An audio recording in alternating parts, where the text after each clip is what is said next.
Кеш жарық тікелей эфирде ақпарат, студияда Лейла Дулатқызы, сурда аудармада әріптесім Самал Нұрым.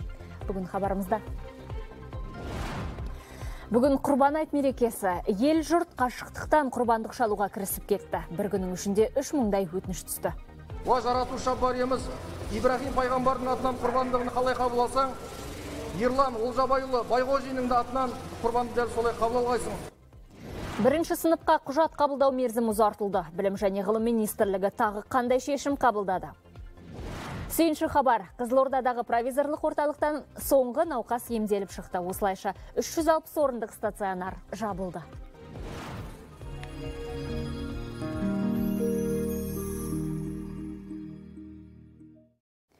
Бүгін барша мұсылманның ұлық мейрамы Құрбан айт. Ораза айттан соң 70 күн өткенде келетін Құрбан айтты мұсылмандар 3 күн қатарынан тойлайды. Биылғы мерекенің алғашқы күні қасиетті жұмаға дөп келді. Әйтсе де елімізде карантин болғандықтан республика бойынша мешіттер жабық. Осыған байланысты Құрбан айт намазы оқылмады. Ел президенті қазақстандықтарды атаулы мерекемен құттықтады. Қастерлі мейрам бейбітшілік пен татулыққа үндеп, имандылық пен парасатты дәріптейді. Осылай деген Қасым-Жомарт Тоқаев, адамзатқа ауыр салмақ салған қауіпті індетті жеңіп шығу үшін тас түйін ауызбіршілік пен темірдей тәртіп қажет екенін атап өтті. Елбасы Нұрсұлтан Назарбаев та елді осынау қасиетті мерекемен құттықтады. Құрбан айт адамзатты ізгілікке баулып, адами құндылықтардың бағасын арттыра түсетініне айрықша тоқталды. Бүгінде жалпы адамзатқа ауыр салмақ салып отырған қауіпті індетті жеңіп шығу үшін бізге тас түйін ауызбіршілік пен темірдей тәртіп қажет. Қазіргідей күрделі кезеңде бір-бірімізге қол ұшын беріп, барымызды бөлісіп, жұртымыздың аман саулығын ойлап, жауапкершілік танытуымыз аса маңызды. Тілегіміз бір, ниетіміз ортақ болса, мақсатымызға жетеміз. Бірлігімізді бекемдеп, ынтымағымызды арттыратын бұл мерекенің мән-мағынасы да осында екенін баса айтқым келеді. Осы күні біз жаратқанға жалбарынып, өзімізге бейбіт өмір мен тыныштық, қайрат қуат пен рухани күш жігер сұраймыз. Құрбан айт бізді ізгі үрдістерге баулып, адами құндылықтардың бағасын арттыра түседі. Елімізде Құрбан айт әртүрлі ұлттар мен дін өкілдері арасындағы бірлікті нығайтуға септігін тигізеді. Сондай-ақ үкімет басшысы да қазақстандықтарды құттықтады. Қазіргідей күрделі кезеңде Алла тағалаға сыйынып, мұқтаж жандарға қол ұшын созу Құрбан айттың қадір қасиетін арттыра түсетінін айтты. Ал Қазақстан мұсылмандары діни басқармасының төрағасы бас мүфти Наурызбай Қажы Тағанұлы Құрбан айт исламдағы екі ұлық мерекенің бірі екенін айтып, жамағатқа игі тілегін жеткізді. Айтулы күнде мұсылман қауымы Құдай жолында құрбандық шалып, мейірімділік пен ізгіліктің риясыз үлгісін көрсетіп, көмекке мұқтаж жандардың бата тілегін алуға тырысады. Өйткені құрбан сөзі жақын болу, жақындау деген ұғымды білдіреді. Бұл шынайы ниет пен Аллаға деген сүйіспеншілікті паш ететін мейрам. Құрбан айт мерекесінің басты нышандарының бірі құрбан шалып етін мұқтаж жандармен бөлісу. Тек Нұр-Сұлтан қаласында 4000-дай мұқтаж отбасына құрбандық еті таратылмақ. Айттың 3 күнінде онлайн түрде 900-ге жуық қой мен 30-дан астам ірі қара мал шалуға ниеттілер өтініш берген. Құрбандық еті тізім бойынша тең үлестірілуі тиіс. Онлайн құрбан шалу қалай өтіп жатыр? Тілші материалында. Уа жаратушы бариеміз, Ибрахим пайғамбардың атынан құрбандығын қалай қабыл алсаң, Ерлан Олжабайұлы Байғожинің да атынан құрбанды дәл солай қабыл алғайсың. Бас қаланың бас имамы құрбан шалуға онлайн өтініш берген азаматтың аманатын орындап ниетін жасады. Молдалардың қолындағы ұзын сонар тізімде әрбір құрбан шалушының есімі жазылған. Олардың атын атап, дұғасын жасайды. Әбілхайыр есімді қасапшы бірнеше сағаттың ішінде 8 қойды сойып, жіліктеп үлгерді. Бисмиллахи Аллаху акбар деп айтып, халал түрде сойып жатырмыз. Бәрі таза, көріп тұрғаныңыздай жуылып жатыр. Арнайы ұйымдастырылған қасапхана 2 санитарлық аумаққа бөлінген. Бір жағында қой сойылып жатқанда екінші қапталы тазартылады. Елорда бойынша онлайн түрде 875 қой мен 30-дан астам ірі қара малды құрбандыққа шалуға өтініш түсіпті. Еттің барлығы мұқтаждарға таратылады. Кімдегі Алланың нышандарын ұлықтайтын болса, бұл тақуалықтың Аллаға деген жақындық белгісі. Сондықтан әлі де осы сайтқа тіркеліңіздер, мұқтаждар көп. Әлі күнге де бізге хабарласып жатыр. Сойылған ет мына жерде шамалы суытылып, қапшықтарға салынып, арнайы сайтта өтініш берген отбасыларға жеткізіледі. Нұр-Сұлтан қаласы бойынша ондай 4000 өтініш келіп түскен екен. Демек, мұқтаж 4000 отбасы бүгін тойып тұрып тамақ ішеді. Құрбан шалудың түпкілікті мақсаты қоғамда әлеуметтік тепе-теңдік орнату дейді дін өкілдері. Құрбандық онлайн я офлайн шалынама маңызды емес, бастысы адал малыңызды міскінмен бөлісіп, пәле жаланы қайтару. Азамат Алдоңғар, Жасұлан Жақсай, ұлттық арна.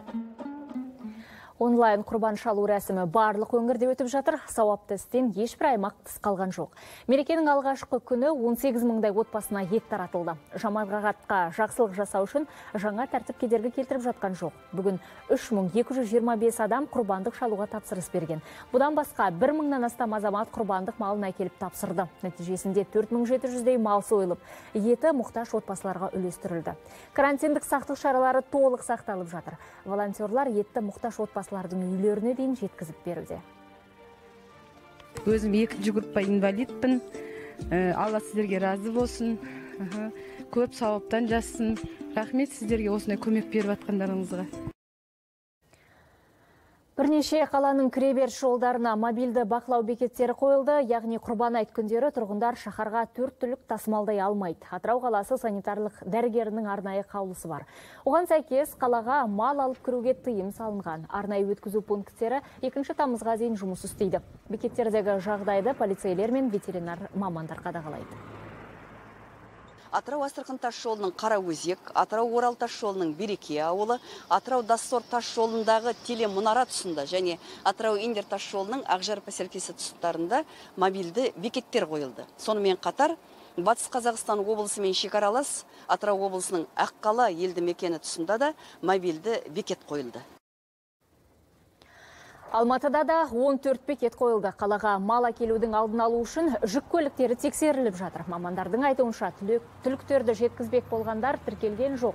Айта кетейік, бұған дейін құрбан шалудың нақты ережесі жарияланған еді. Осыған орай полицейлер тұрғындарды заңға бағынуға және инфекцияның таралмауына бағытталған талаптарды сақтауға шақырды. Бауырлас түрік елі де құрбан айт мейрамын атап өтіп жатыр. Алайда бір қатар шектеулер бар. Бұрынғыдай көшелер мен мешіттерде жаппай тойлауға тыйым салынған. Құрбан шалу онлайн түрде немесе арнайы бекітілген орында ғана рұқсат етілген. Түркиядағы құрбан айт мерекесінің биылғы ерекшеліктері туралы толығырақ бізбен байланысқа шыққан тілшіміз Айдос Әшімұлы айтады. Айдос, сөз өзіңізде. Рахмет Лайла, құрбан айт құтты болсын. Түркиядағы ең ірі мейрам құрбан айт мерекесін тойлауға биыл бірқатар шектеулер қойылды. Алғашқыда ораза айттағыдай мешіттерде жамағатпен намаз оқуға тыйым салынама деген болжам болған болатын. Дегенмен де елдің денсаулық сақтау министрлігі құрбан айтта мешіттерде намаз оқуға мүмкіндік берді. Алайда бірқатар шектеулер бар. Мәселен, мешіттерге маскасыз кіруге болмайды, сондай-ақ міндетті түрде әлеуметтік арақашықтық сақталуы тиіс. Бұдан бөлек 65 жастан асқан азаматтарға құрбан айт малын шалатын орындарға баруға тыйым салынды. Сондай-ақ елдің денсаулық сақтау министрлігі ел тұрғындарын бірін-бірі құшақтап және қол алысып құттықтамауға шақырды. Биыл Түркияда құрбан айт мерекесіне орай 5 күндік демалыс жарияланды. Айдос, ал елдегі эпидемиологиялық ахуал қалай? Лайла, елдегі вирустың таралуына тоқталатын болсам, жалпы бүгінге дейін Түркияда 230 мыңға жуық адам коронавирус жұқтырған, оның 215 мыңдайы жазылып шықты, ал енді қайтыс болғандардың саны 5600 адам. Менің айтар ақпаратым әзірге осындай. Лайла, сөз өзіңде. Рахмет, айта өтейін, бізбен Түркиядан тікелей байланысқа шыққан әріптесім Айдос Әшімұлы болатын. Әлем елдерінің мұсылмандары да құрбан айтты тойлап жатыр. Коронавирус кесірінен көптеген елдерде діни мереке онлайн режимде өтуде. Алайда мешітте құлшылық етіп, көппен бірге құрбандық шалуға рұқсат еткен мемлекеттерде бар. Сауд Арабиясында қажылыққа барғандар қағбаны маска тағып, ара қашықтықты сақтап айналып жатыр. Биыл 5 парыздың бірін орындауға 10 мыңдай адамға ғана рұқсат берілген. Әлемдегі эпидахуалға орай шетел азаматтарының баруына тыйым салынды.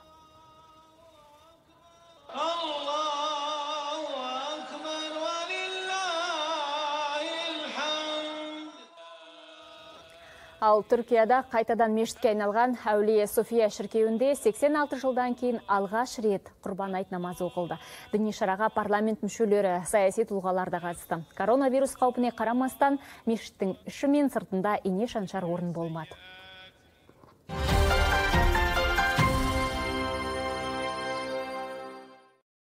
Хабарымызды жалғастырамыз. Ақтөбелік кәсіпкерлер Мәртөк аудандық ауруханасына оттегі концентраттарын табыс етті. Ал дәрігерлерге сауықтыру кешенінде демалу үшін жолдама сыйлады. Мұндай сыйлыққа ие болғандардың бірі Мәрзия Жұбаниязова. 10 жылдан бері ауруханада жұмыс істейді. Терапия бөлімінде медбике. Қауіпті індетпен күресте алдыңғы шепте болған маман енді өзі қалаған уақытта сауықтыру орнына барып демалады. Өте қиын жағдай болды, қатты қысылып олар ауа жетпей жатқанда. Сол дәрігердің тағайындауымен бәрін істеп, бәрі артта қалды, енді алдымызда тек жақсы болсын, ауырмасын. Түркістан облысында 5 мыңнан астам медицина қызметкері үстемақы алады. Төленген қаржы 2 миллиард 900 миллион теңгеге жуықтайды. Үстемақыны сондай қауіпті аумақта қызмет еткен 2-3 топтағы мамандарды алды. Олар провизорлық стационар дәрігерлері, орта және кіші медициналық мамандар, жедел жәрдем қызметінің фельдшерлері мен санавиация қызметкерлері. Аймақта инфекциялық қауіпті аумаққа тартылғандар саны ай сайын көбейген. Айталық наурызда коронавируспен 2 мыңдай маман күрессе, маусым айында олардың қатары 5300-ге жетті. Бірлі жарым алып шыққандар да болды, бірақ кейін жазылып қайта ортамызға келіп, ол өздерінің істерін жалғастырып жатыр. Енді дәрігерлер шаршамады деу болмайды, шаршады, но ақтық демін қалғанша олар өздерінің жаңағы берген клятва дейді ғой, орындап, гиппократтық антын орындап, науқастарға өзінің көмегін тигізуде. Ал бүгін Түркістанға Біріккен Араб Әмірліктерінен гуманитарлық жүк жетті. 25 жасанды тыныс алу аппараты, 35 мың бетперде, 700 қорап емдік шөптерден жасалған шай бар. Бұл заттар ауруханаларға таратылады. Гуманитарлық көмек ретінде келген дүние талан-таражға түспеу үшін әр қорапқа арнайы мөр басылады. Айта кетейік, Түркістан облысына бұған дейін Ресей, Қытай, Өзбекстан, Түркия секілді 10 шақты мемлекеттен гуманитарлық көмек жеткізілген. Ал Қызылордада 360 орындық провизорлық стационар жабылды. Емдеу мекемесі індет өршіген кезде университет жатақханасынан ашылған болатын. Бір айда 1000-ға жуық науқас емделді. Ал бүгін соңғы науқас үйіне қайтарылды. Зейнеткер ауруханаға өте ауыр жағдайда түскен. Дәрігерлердің біліктілігі мен қажырлығының арқасында 2 аптада денсаулығы жақсарды. Ақ халаттыларға айтар алғысы шексіз. Вылечили меня. Дай Бог всем медперсоналу этому большое спасибо, крепкое здоровье. Нұр-Сұлтан қаласындағы нөмірі 3-ші көп салалы ауруханадағы провизорлық орталықтан да соңғы науқас жазылып шықты. Бұл жерде де бір айда 1000-ға жуық адам емделген. Сондай Рамада Плаза қонақ үйіндегі жұқпалы аурулар стационары да жабылды. Соңғы 20 науқас бүгін үйлеріне жіберілді. Жалпы елордада вирус жұқтырғандар үшін 16 стационар ашылған болатын. Коронавирусқа қарсы ұжымдық иммунитет адамдарда жуық арада пайда болмайды. Бұл туралы дүниежүзілік денсаулық сақтау ұйымы хабарлады. Ұжымдық иммунитет пайда болу үшін жер бетінде қанша тұрғынның ауруды жеңіп шығуы керектігі әлі белгісіз. Ғалымдардың болжамынша бұл әлем халқының 60-80% болуы мүмкін. Қазақстанның денсаулық сақтау министрі де біздің елімізде адамдардың вирусқа жаппай қарсы тұру қабілеті қалыптасты деуге әлі ерте дейді. Конечно, хотелось бы верить, чтобы у нас... Әрине, әр Қазақстан азаматында антидене түзілді дегенге сенгіміз ақ келеді. Өкінішке орай, бұл бойынша ресми мәлімет жоқ. Әлі де ауру жұқтыру оқиғалары бар.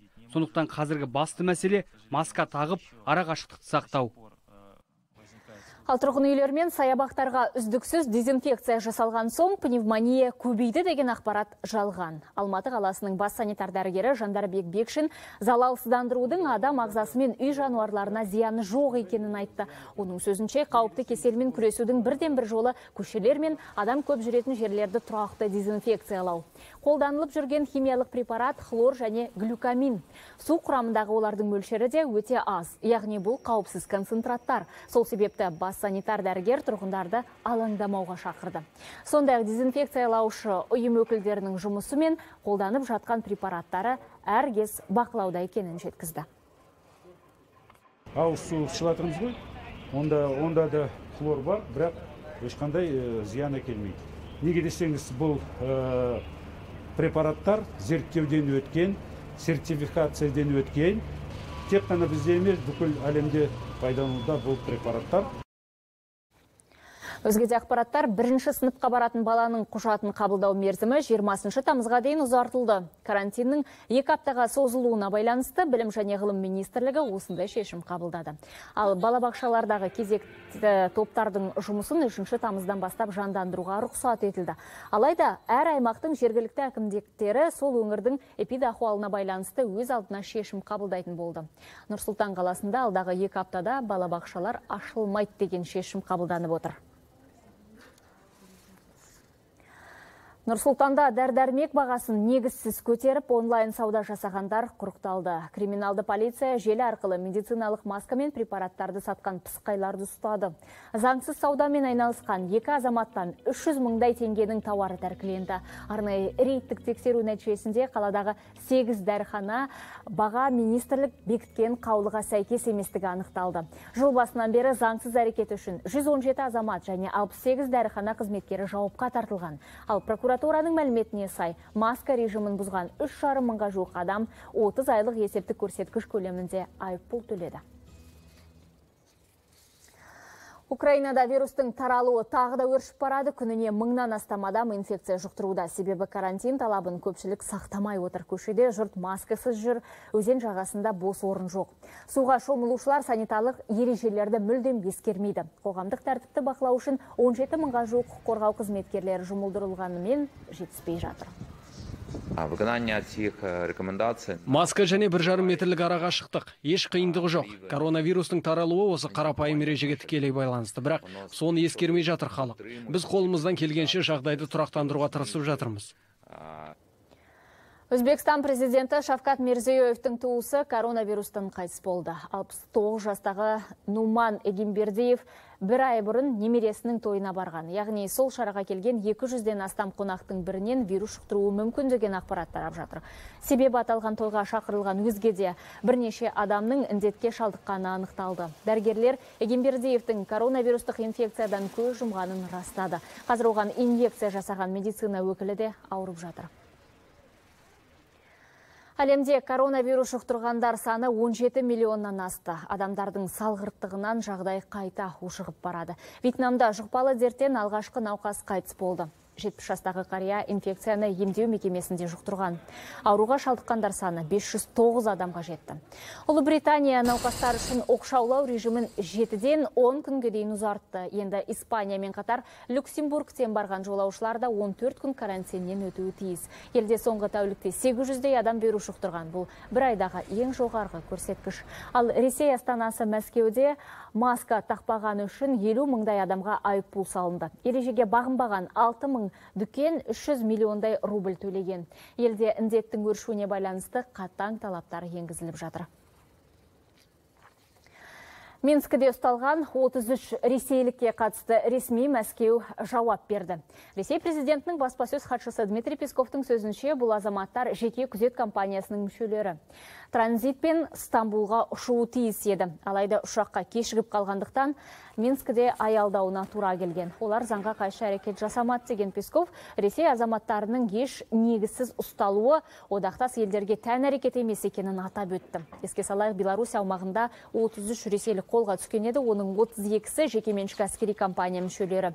Ресми Минск күдіктілер сайлау қарсаңында іріткі тудыру мақсатында келді деп айыптады. Ал Украинада құмар ойындар заңдастырылды. Жоғарғы Раданың депутаттары ойын бизнесін заңмен реттейтін құжатты мақұлдады. Елде 2009 жылдан бері лотереядан басқа құмар ойынның барлық түріне қатаң тыйым салынған. Бірақ жасырын жұмыс істеп келді. Енді құмар ойынға лицензия беру заңмен реттеледі. Казинолар қонақ үйлерде орналасуы керек. Букмекерлік кеңселер мен ойын автоматтары да солай. Автоматтардың табысы бақыланып, салық төленеді. Операторлардың қызметін бақылауда халықаралық тәжірибе қолданылады. Заң бойынша комиссия құрылады, алайда жемқорлыққа жетелейтін ұйымның керегі жоқ. Лицензияға қатысты қолдан жасалған шектеулер бар, оның да қажеті жоқ деп ойлаймын. Шетелдік инвесторлар Украинада қонақ үйлер салуы тиіс, сонда елге инвестиция келеді.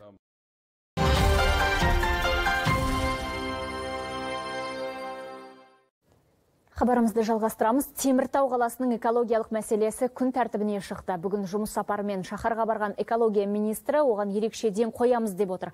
Әңгіме жылдар бойы жырға айналған ArcelorMittal компаниясына қатысты.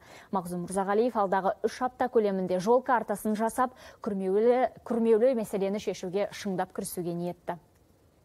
Қаланың қордаланған проблемасы қоғам белсенділеріне жақсы таныс. Сала министрі анық ақпарат алу үшін алдымен осы азаматтермен кездесті. Теміртау тұншығып тұр деп тікесін айтты жиналғандар. ArcelorMittal кәсіпорны ауаны ластаған үшін айыппұл арқалайды. Алайда одан нәтиже жоқ. Залал сол қалпы. Қазірде 3 миллиард теңге берешегі бар. Сосын экологиялық сауат ашу қажеттілігі айтылды.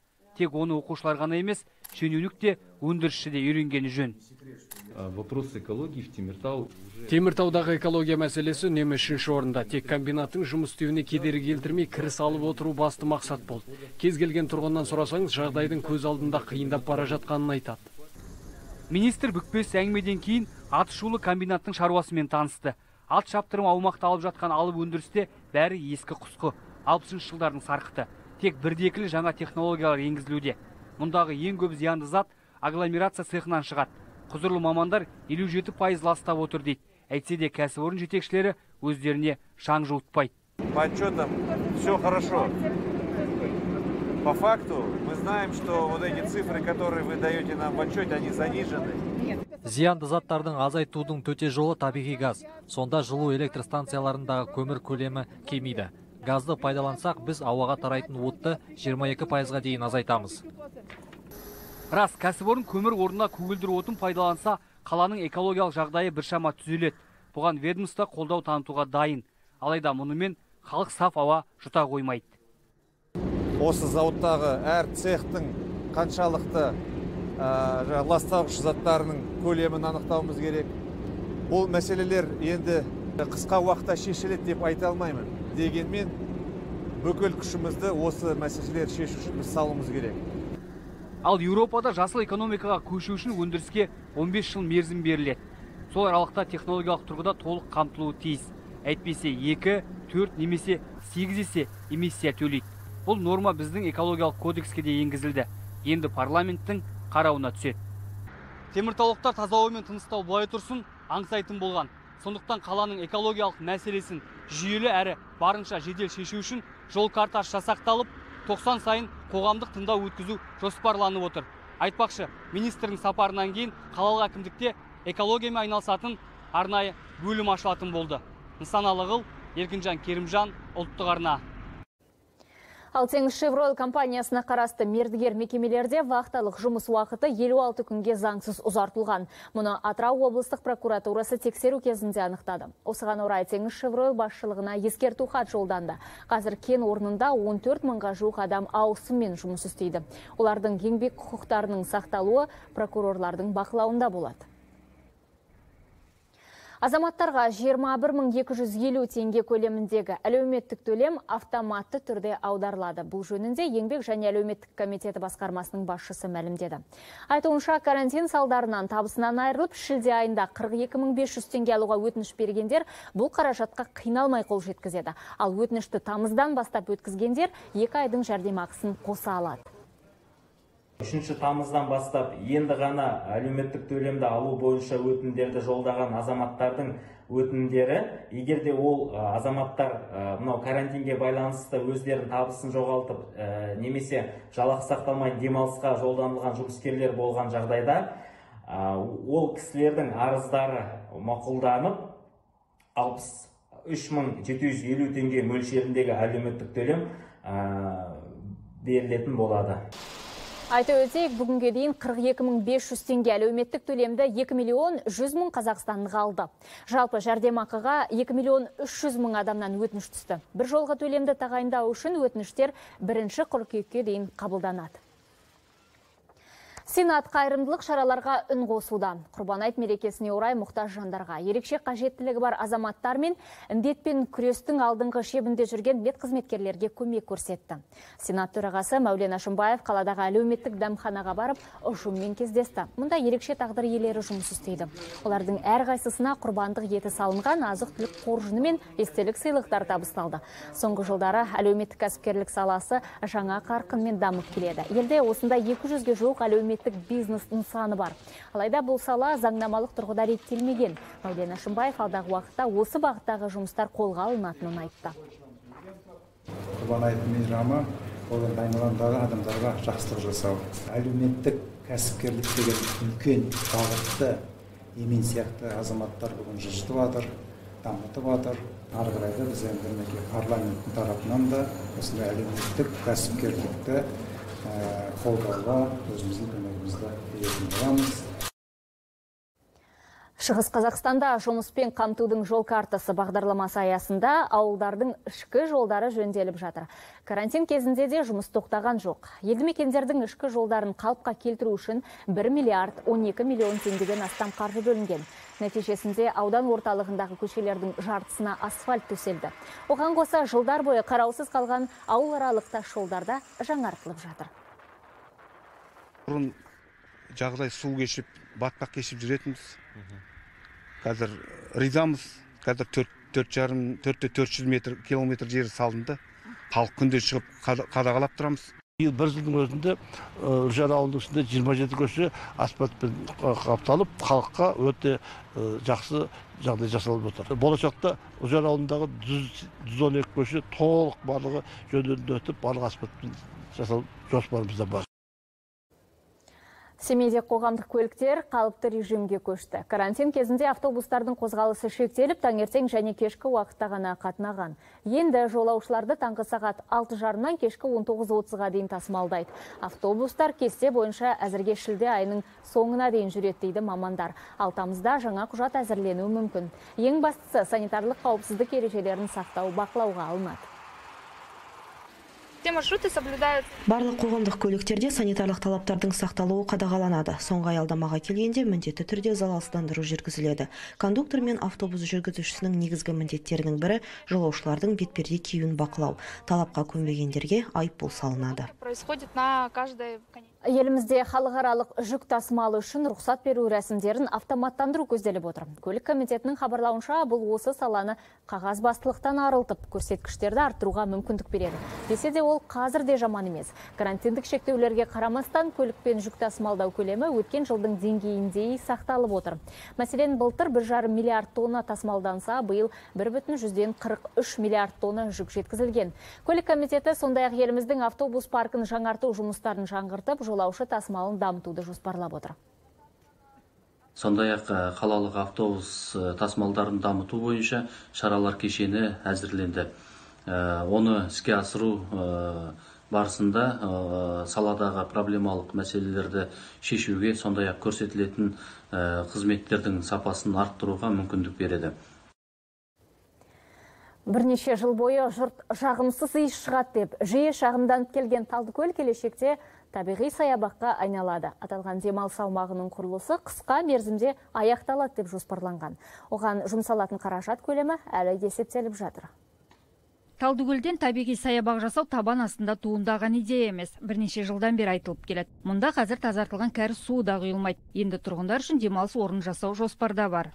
Жоба бойынша аумақта салынатын ғимараттар ақпараттық білім беру және ресурстық орталық, сапар орталығы, бақылау пункттері, мамандарға арналған кеңселер, бақылау мұнарасы салу ұсынылуда бізде. Талдыкөл несімен таңғалдырады. Әрине аузыңды аштырып, көзіңді жұмдыратын айтарлықтай ғажабы шамалы. Бірақ қаланың шуынан шаршағандар үшін тынығуға ыңғайлы орын болмақ. Қызыл кітапқа енген құстарды тамашалап, жазық далада жасыл белдеудің етегінде жаяу жүруге барлық жағдай жасалады.